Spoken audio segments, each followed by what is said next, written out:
네, 함께 성장하는 일상, 랑랑부동산 플러스입니다. 이 부동산이 일상이 되신 랑부풀 분들, 오늘 아침에도 참 반갑습니다. 제가 만약에 일반인이었더라면 저의 이런 영상들이나 혹은 부동산 관련 영상들을 매일 아침마다 챙겨봤을까라고 생각했었을 때 단연코 아니다. 이렇게 이제 일상이 되신 분들이 참 대단하다라는 생각이 많이 듭니다. 자, 그리고 이런 것들을 뭐 아주 습관처럼 그냥 편한 마음에 진행하시는 분들이 있겠지만은, 그리고 또 많은 분들은 어떤 혼란스러움 때문에 제 영상들을 챙겨보는 게 아닐까 싶습니다. 그래서 어떤 거든지 뭐 필요로 할 때 우리가 소비를 한다라고 치면 제 영상을 왜 소비할까라고 의문을 가졌을 때 어떠한 변화를 원하기 때문이다라고 생각이 들거든요. 실거주이든 투자이든 새로운 집을 필요로 하시는 분들이 많겠습니다.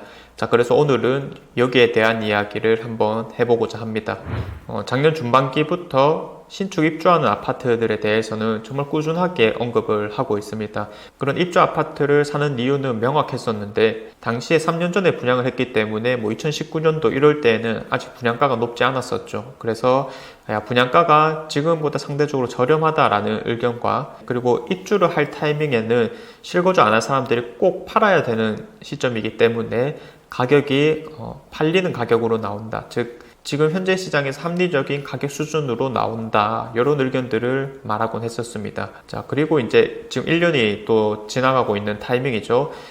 이제부터는 분양가가 높아진 것들이 또 입주를 슬슬 하기 시작하는 타이밍인데, 그렇다 하더라도 이미 주변에서 받는 시세들이 있다 보니까 마이너스 피를 아주 크게 가져온다든지 하는 식으로 가격대들이 그래도 나름 좀 안정적이다라고 이야기를 해볼 수가 있겠습니다. 자, 그래서 앞서 말씀드린 것에 있어서 가장 큰 포인트는 바로 확실하게 팔아야 되는 타이밍이라는 점이었거든요. 이제 오중간하게 뭐 내놓고 기다려보지 뭐 이렇게 생각했던 시점이 아니라, 이제는 정말로 입주를 해야 되고, 입주를 하지 못했을 때 연체 이자까지 발생해버릴 수가 있다 보니까 이거는 정말 급하다라고 이야기를 해볼 수가 있는 거겠죠. 자, 그리고 이제 이런 이야기들은 웬만한 분들도 그냥 다 아는 이야기가 되지 않았나 싶습니다. 뭐 부동산 한 번만 전화해 보더라도 지금 그 가격이면 안 팔립니다 라고 말하는 부동산이 100이면 100일 거니까요. 자, 그래서 최근에 나타나고 있는 이 아파트 거래의 흐름을 한번 보면은 입주장의 모든 아파트들이 너무 거래가 잘 된다라는 겁니다. 거래가 잘 되는 것은 물론이고 오히려 호가까지 상승을 해버리다 보니까 뒤이어서 입주하는 것들도 한번 뭐 살펴봐야 하긴 하겠지만은 그런 열기를 좀 이어갈 수 있을 것이다 예상할 수 있는 부분이었었고요. 이제 이런 아파트들을 중심으로 대표적으로 이제 나오는 말들이 있죠. 살려고 했는 게 금방 나가더라고요. 이런 표현입니다.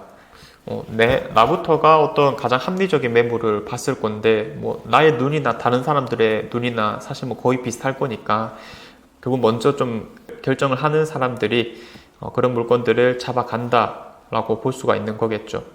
합리적인 물건들은 금방금방 나간다라는 게 지금의 현실인 것 같습니다. 입지를 막론하고 어떤 곳이든 입주장에는 거래가 너무 잘 되는 경향이 있기 때문에 최저가 매물을 잡으시려는 분들이 조급함을 느낄 수밖에 없는 환경이 조성되고, 이제 계속 거래가 되고 있다 보니까 호가도 조금씩 상승하는 것 같은 그런 기분을 받게 될 겁니다. 자, 이에 따라서 정말로 제가 한 1년 전쯤부터 이야기했던 입주장을 노려라 라고 하는 전략이 현재에도 유효할까 라는 의문이 많이 남게 되었고, 지금은 그것만이 정답이 아니다. 다시 한 번 더 시야를 확대할 필요가 있고 생각을 전환할 시점이 되었다. 이렇게 말씀을 드리겠습니다. 키워드 중에는 사실 경쟁이라는 단어가 가장 이 상황을 잘 설명해 주는 것 같은데, 입주장에 사는 경향이 있다. 즉 경쟁이 많이 치열해지다 보니까 수요가 늘어버렸다라는 거죠. 그럼 당연히 가장 합리적인 것부터 이제 팔려 나갈 수밖에 없으니까 열기가 올라간다라고 표현을 하는 건데, 경쟁이 많이 치열해진다라는 겁니다. 입주장일 때 오히려 경쟁이 많이 붙다 보니까 입주장에 노리는 것은 더 이상 최고의 전략이 아니다라는 생각이 많이 들게 되었고요. 그리고 최근에 가장 큰 이슈가 하나 있었죠. 전매 제한이 모두 해제되게 되었습니다. 그래서 원래 전매 제한이었던 것들이 지금은 또 공급이 한 번 또 쭉 쏠리는 입장이다 보니까 입주장이 꼭 다가오지 않았더라도 이미 합리적인 가격의 매물대들이 많이 있는 것을 충분히 확인해 볼 수 있을 거고요. 이제 최근에 전매 제한 해제된 것들도 올해 중반기 정도가 지나면 다들 이제 또 합리적인 수준으로 마이너스 P까지 붙여가며 가격대가 나오지 않을까 싶습니다. 벌써부터 사실 마이너스 P가 있기도 하고요.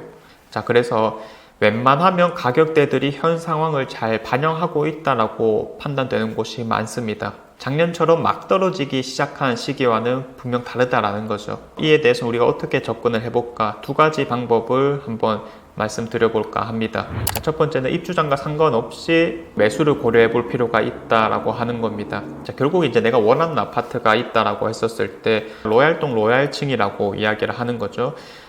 그런 것들은 사실 이제 팔리면 정말 끝이거든요. 근데 입주장에는 경쟁이 심해지기 때문에 오히려 이런 합리적인 것들을 못 잡을 가능성이 높아진다라고 볼 수 있으니 경쟁이 좀 덜한 시점은 입주장이 좀 남아있는 시기이다라고 말씀을 드릴 수가 있겠고, 물론 이제 가격이 합리적이어야겠지만은 충분히 합리적인 것들이 이제는 많다라고 볼 수 있기 때문에 그냥 입주장 시기 상관없이 지금부터 한번 꼼꼼히 살펴보는 것도 좋은 전략이 되겠다라고 말씀을 드립니다. 자, 그래서 정리를 해보자면 입주장의 조급함이 아닌 평소에 꾸준하고 엄청난 행동이 효과적일 수 있다는 거죠. 자, 그리고 두 번째 방법은 오히려 입주장이 끝날 때를 노려라, 혹은 입주장이 끝나고 나서를 노려라, 이렇게 말씀을 드릴 수가 있겠습니다. 자, 무슨 뜻이냐면 단순 거래량 추이를 한번 살펴보았을 때 보통 이 영무예당 같은 경우에는 23년도 3월 달에 입주하는 곳이었는데, 당연히 작년 초중반까지만 해도 거래량이 별로 없다가 하반기 들어서 이제 거래량이 좀 폭발하고 있는 모습입니다. 10월 달부터 11월, 12월, 그리고 올해 1, 2, 3월까지 입주장이 확실히 가까워질수록 거래량이 많다라는 사실들은 어느 단지에서나 확인을 해볼 수가 있을 건데, 경쟁이 치열해지는 시장이다 보니까 내가 꼭 좋은 동에 좋은 층수를 잡겠다라는 생각만 안 가지고 있다라면 그런 것들을 애시당초 좀 미리미리 노려야 되는 거고요.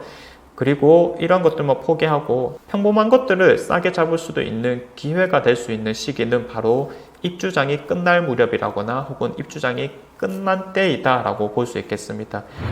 자, 그래서 생각나는 아파트는 두류 센트레빌 이런 건데, 이런 것들이 이제 입주 기간이 특히 청라이스 자이 이런 것들이랑 겹치다 보니까 이슈가 좀 안 되고 있는 그런 아파트였다라고 볼 수가 있을 건데, 84 타입 기준으로 해서 층수 같은 것들이 조금 애매한 것이 아무래도 좀 남아있다. 마피 7천까지 붙어 있으면서, 그래서 5억대 초반이라면 괜찮은 선택 아닌가? 라고 바라볼 수 있는 상황이겠고, 이제 향해 층수가 괜찮다 하더라도 아마 이제 좀 높은 가격을 고수하다가 못 팔았을 거라고 짐작되는 물건들도 몇 가지 있는 상황입니다. 자, 그래서 이런 것들은 또 이제 입주장이 끝날 때가 오히려 기회일 수도 있겠네라고 생각할 수 있는 부분이겠고요.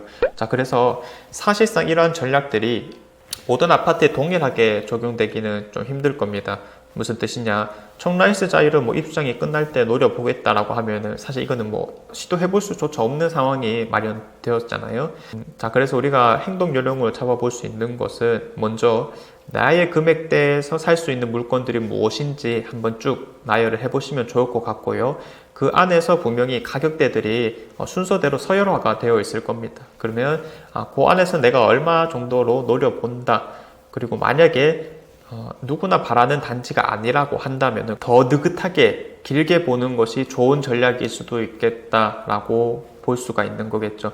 자, 그리고 이제 입주장의 아파트는 아니지만은 사실 지금은 입주한 신축 아파트들도 결국에는 비슷한 가격대를 좀 형성하고 있는 경향이 있기 때문에 이런 것까지 마저 살핀다라면 가장 좋은 행동이 되지 않을까라는 생각이 듭니다.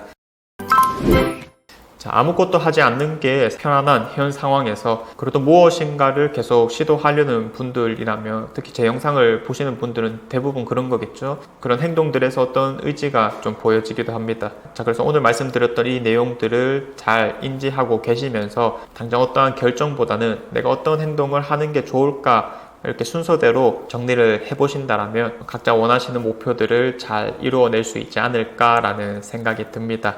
자, 오늘 제가 준비한 영상은 여기까지이고요. 내일은 입주할 때 우리가 생길 수 있는 두려움들, 대출에 대한 이야기를 한번 다뤄보도록 하겠습니다. 감사합니다.